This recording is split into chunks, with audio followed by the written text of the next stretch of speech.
Sul bilancio 2014 il parere dei revisori dei conti sembra quanto mai pieno di ombre e anche di cose, diciamo così,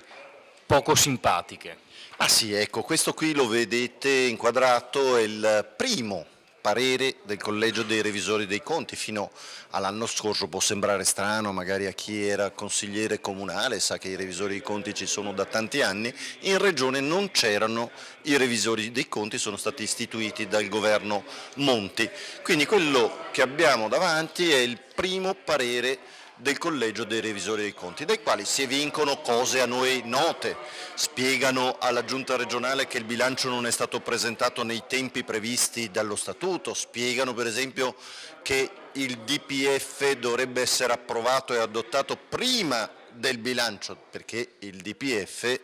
è in qualche modo quello che dà le linee guida al bilancio, quindi non si può approvare in giunta prima il bilancio e poi approvare in consiglio il DPF, cose banali. Ma c'è una cosa addirittura che secondo me è al limite dell'irregolarità, perché il Collegio dei Revisori dei Conti della Regione del Veneto dichiara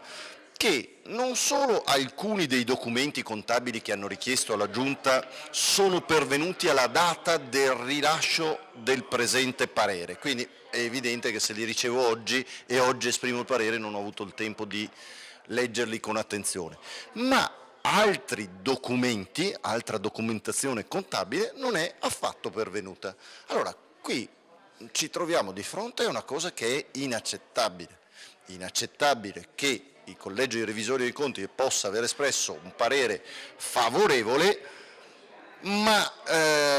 risentendo dei limiti sopraindicati, cioè che non ha avuto e ricevuto le documentazioni richieste. Quindi chiederemo la possibilità di ascoltare direttamente il Collegio dei Revisori dei Conti, avremo un'audizione, o si modifica questo parere o è irricevibile il bilancio, è irricevibile il parere espresso dal Collegio dei Revisori dei Conti, perché io non posso dire quello che ho visto è regolare e quello che non ho visto, punto di domanda, si chiedono i cittadini, e perché non te l'hanno fatto vedere? Allora i casi sono due, o i revisori dei conti non sanno fare il loro mestiere o la Giunta ha nascosto ai revisori dei conti una parte del materiale. In entrambi i casi mi sembra assolutamente da correggere l'impianto del bilancio, l'impianto di questo parere espresso dal Collegio dei Revisori dei Conti.